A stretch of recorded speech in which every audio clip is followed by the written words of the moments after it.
Hi guys, I guarantee you that what happened in Mali is not a terrorist operation or attack. I guarantee you that it is an imperial and colonial war on Mali. And the reasons are obvious, so I don't need to go into that. But here are the 5 critical questions we all need to ask, which I believe is also obvious if you have been in this space.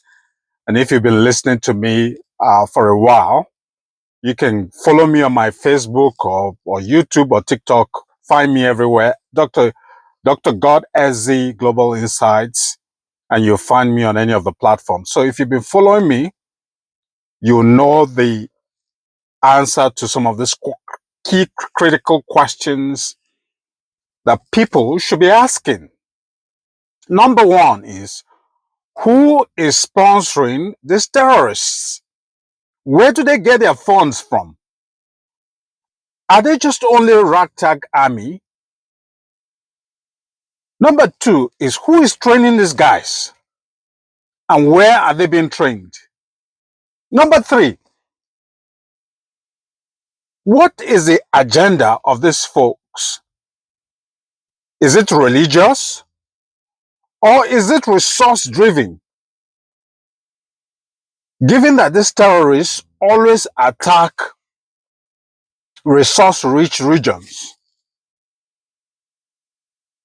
And number 4, are these people actually terror groups, or are they foot soldiers for fighting against unfriendly the unfriendly nations to the imperial nations?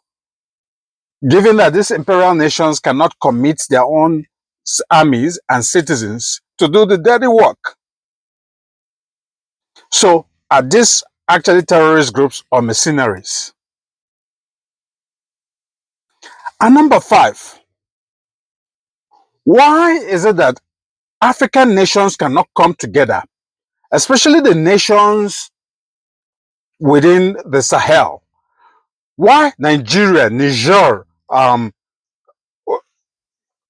d'Ivoire, Mali, Burkina Faso, why can't these people come together to create a joint force that will go all out and annihilate these terror groups? Make no mistake, I'm not naive to the responses or the answers to these questions. As I've said before, if you've been following me, you know the exact responses. But let me try to respond to one of them. Who is sponsoring these terrorists? All you need to do is to take a look at what happened in Syria recently, and even Iran recently, where Donald Trump himself confirmed that he provided a lot of guns to the protesters in Iran to attack people and to cause mayhem. He also talked about providing a lot of guns to the Kurdish forces to use to fight Iran.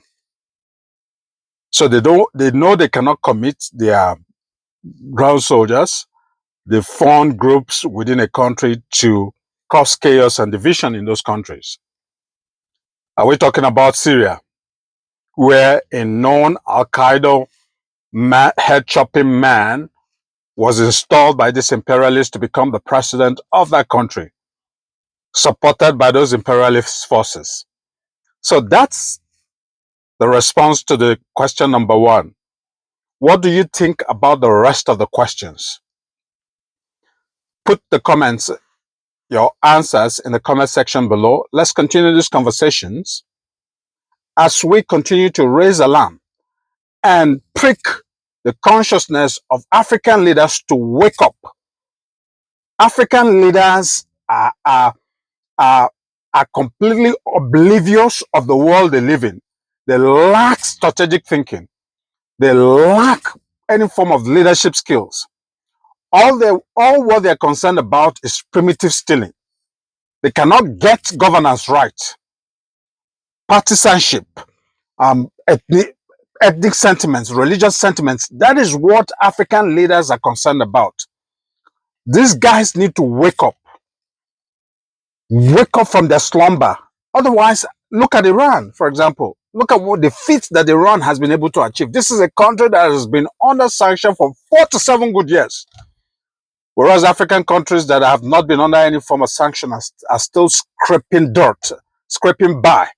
With all the resources that we have, African leaders are too dumb to provide, to bring out the various countries out of poverty. They are too dumb to unite and to form a common front to fight the common enemy and the common enemies.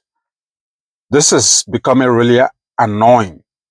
Anyways, enough of my rant. Let me know what you think in the comment section below. Like, share, comment. See you in the next video. Bye-bye now.